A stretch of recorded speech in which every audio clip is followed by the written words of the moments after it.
Thank you, everyone. Once again, I'm Tonya, Dyer, Course Development Support Manager at, for OEI, and Joe Brightman is one of our instructional designers. And we're going to just speak a little bit about what is the goal review and give some explanation of it. So we'll do an overview. We'll talk about the standards, types of review we offer, the course life cycle, the review process itself, and the professional development that's built into the GOAT Review program. So what is the GOAT Review? The GOAT Review is a TU customized version of the Quality Matters review process. We worked and received permission to make the modifications we did to the rubrics, and in all of the documentation it states that this is was approved by Quality Matters. It includes a rubric that we use to review courses, and Joe will talk a little bit about that. A process, which is a peer review, team-based process for the review of our online courses. And then there's the professional development piece, which our peer reviewers, the team members, and the course submitters all go through some type of professional development, official Quality Matters training. The intention is to examine the design of the course, and it is not examining the teaching performance or the facilitation of the course by the faculty member. It's all about the quality of the online course, the design of the online course. So the basic background, we started over a year ago, a year and a half, reviewing the Quality Matters rubrics through focus groups with faculty members. So this was a collaborative effort across campus where we asked faculty members to look at the rubrics to give feedback, and that feedback was implemented into the rubrics that we're using today. So it was always a collaborative experience between us and faculty. It's based, once again, on the QM rubric, and the principles and the process. So Quality Matters has a teamed review process that involves the course submitter, a chair, or organizer, and then the faculty members from different campuses. So for us, it's the instructional designers as the chairs, and two certified Quality Matter peer review certified faculty members right here at Towson. And we have we use an abbreviated version of the original Quality Matters rubrics. So the standards, once again, it's an abridged version. We use Quality Matters because it was based and rooted in best practices and research. We conducted not only the focus groups, but also distributed surveys to get feedback from faculty members throughout this entire planning process. And we piloted the review, starting with courses from COE and CHP.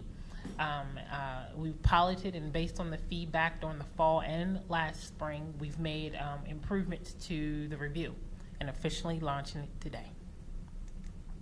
So the types of reviews. We have the GOAT Review, which is it's a review of fully online courses identified by department chairs, deans, or program directors. The review consists of 2 faculty members from Towson and 1 certified instructional designer. Everyone has gone through the official training, as I mentioned. And what we do is we review the rubrics and provide feedback to the faculty members, who will then use that feedback and work with us to make the appropriate amendments to their courses to meet the standards and receive the GOAT Review stamp. Every course that receives the stamp can add a banner to their course or a badge to their course, and that course will be listed on our website. The other part that we have is a supported self-review. So not everyone will be or may need to take their course through a GOAT Review. So we have a supported self-review, which is a one-on-one conversation discussion with a faculty member and an instructional designer. We go through the same rubric and give the same feedback, and we work on the amendment process so that the faculty themselves can amend their courses. So some faculty members may complete this process before the official team review to kind of prep their courses. And we piloted that process this spring as well, and I got some good feedback that I'm going to include in the revision of the supported self-review. So eligibility. We're looking at online high enrollment online courses first, or programs first, that have considered the priorities of the deans, the chairs, or the program directors. So and that's fully online programs, and additionally graduate programs is our priority now. As Jane mentioned, we have over 150 courses, so of those courses, priority is given to the ones identified by the deans and the chair. And additionally, faculty members can submit a request, but that too has to be approved by at least the department chair before we will proceed.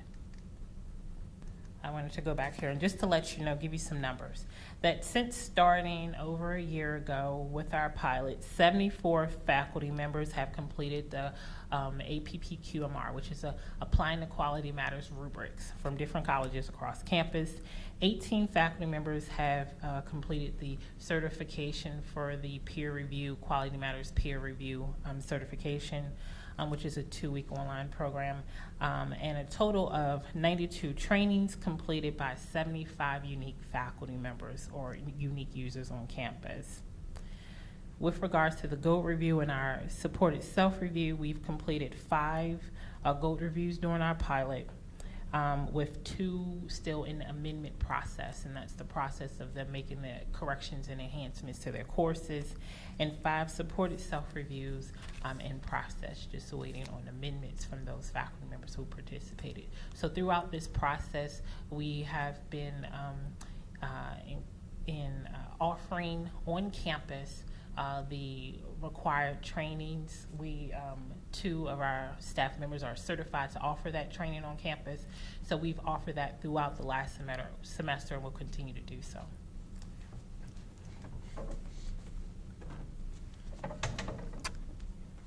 So to piggyback off, by the way, I'm Joe Brightman, instructional designer and technologist with OAI. Just to piggyback off the numbers also, we were at a QM implementation meeting for USM, and I can mention thank you to all of the faculty members who have participated in training so far, because our numbers comparatively are very outstanding across the USM as far as QM participation goes. So thank you to everyone who's been trained or has participated in any fashion whatsoever, because we're doing a great job with that. So the next steps, we'll dig down to some of the more detailed parts of the GOLD review, like the life cycle, the process steps themselves, and those. So up here what you see is basically the 3 phases of what a course will go through in its life cycle with the GOLD review. Courses exist, as Jane had mentioned. So these courses came about organically. Some people decided to convert face-to-face to online for whatever reason. So these courses already exist, and they're identified by department leaders as high priority courses by the priorities that Tonya just mentioned. Immediately in that first phase, any participants will complete their required training. So that could be a peer review training for someone who's identified as a reviewer. That would be applying the Quality Matters rubric for someone who's identified as a submitter, a course submitter. And so then the review period itself, in that period, there are 3 main steps. The course submitters prepare their courses, so that's going on while everybody's being trained. Second part, review teams actually complete the review process, and there are 3 sub-phases in that as well. And then after the review closes, there actually should be a little step in there with the middle bullet about amendments. After the course is reviewed, the course goes through that amendment process that we mentioned, and then after, the course will receive approval for 5 years or 3 years, depending on the type of the review it goes through. Afterwards, the course is taught using the reviewed version, hopefully as a master course. So we're reviewing these courses to provide a quality shell for anyone who's teaching a course. Hopefully, this is not a mandate of any sort, but hopefully people will share these among their departments so that everyone's teaching consistently, and we know that every section is of good quality.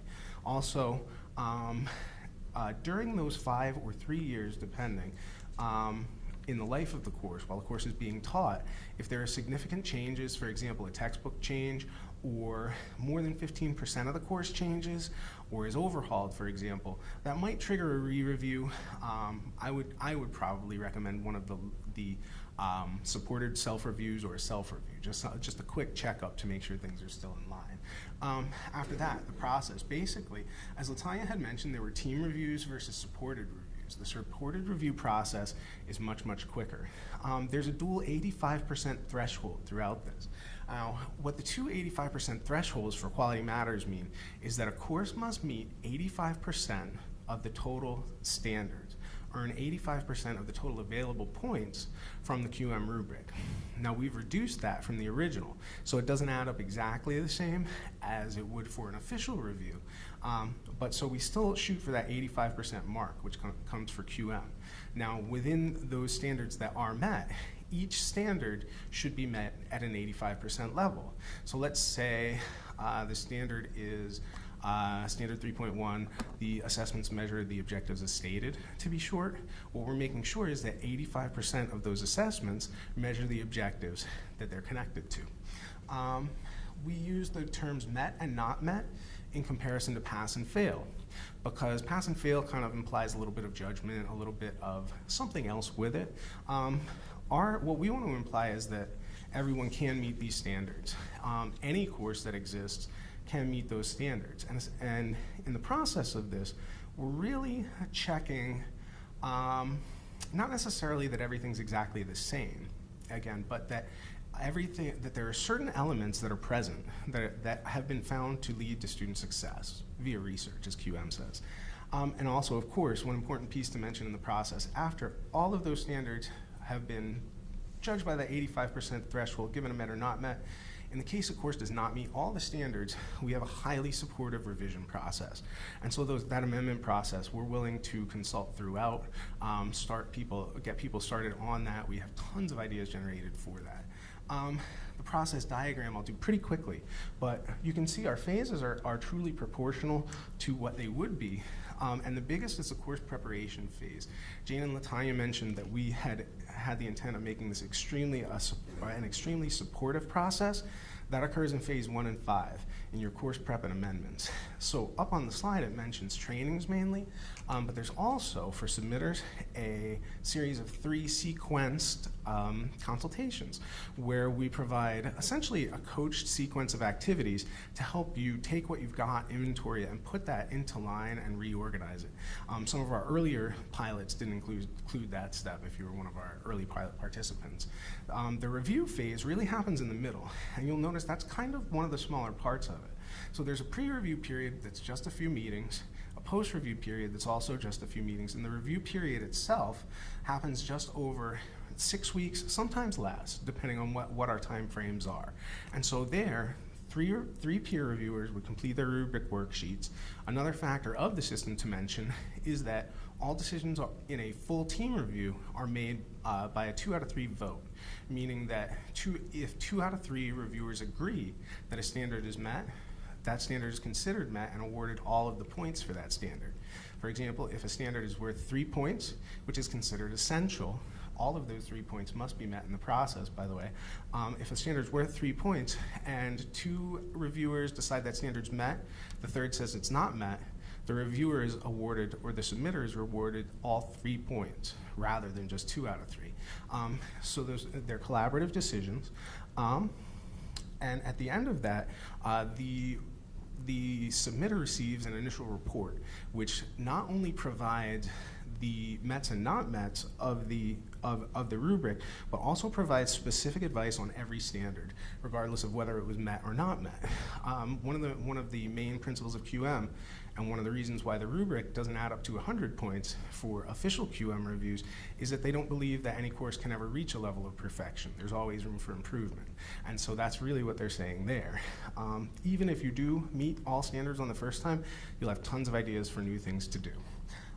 And then finally, of course, there's the amendment phase. The required steps of the amendment phase are minimal.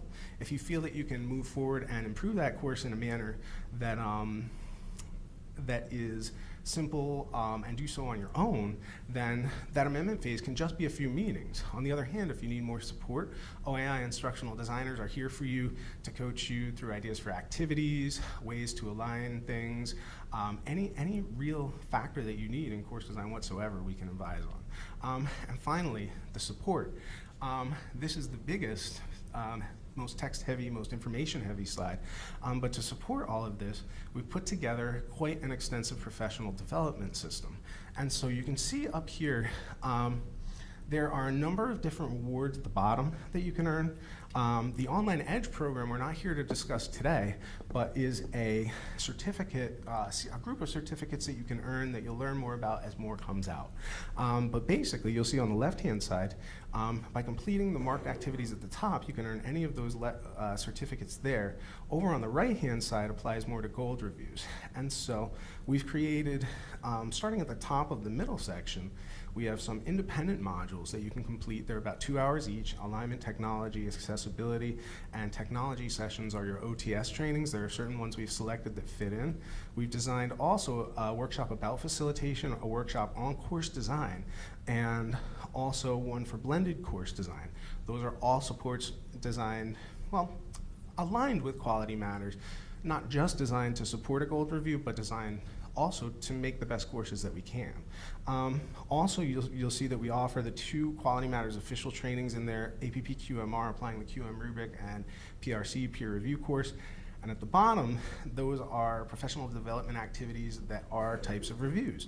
You could do a self-review, peer review course, or complete a team review or a supported self-review. Those also can act as substitutes. I believe the asterisk didn't make this slide, but those can also act as substitutes for other activities in the process of earning some of the activities or certificates on the slide. So our professional development system is pretty extensive so far, and we will be continuing to add opportunities based on faculty requests and needs. And so we will again hold the questions till the end of the entire presentation after our panel, but if you need more information on the gold review, that's towson.edu/gold review singular is our main page for that. If you're interested on the little information on the Online Edge program, the certificates, it's at towson.edu/OAI cert. And that's all we have for you today. Thank you very much, and we hope you enjoy the program. Next up is our faculty panel. And I would just like to add that we shared this information at an upcoming Quality Matters planning event for the USM system. And they were very impressed by how we are executing this program and would like to use it as a launching point for discussions in upcoming Quality Matters events hosted by the system. So that's thanks to all of the faculty members who have been actively engaged in this process. So you'll hear more about that as it comes up.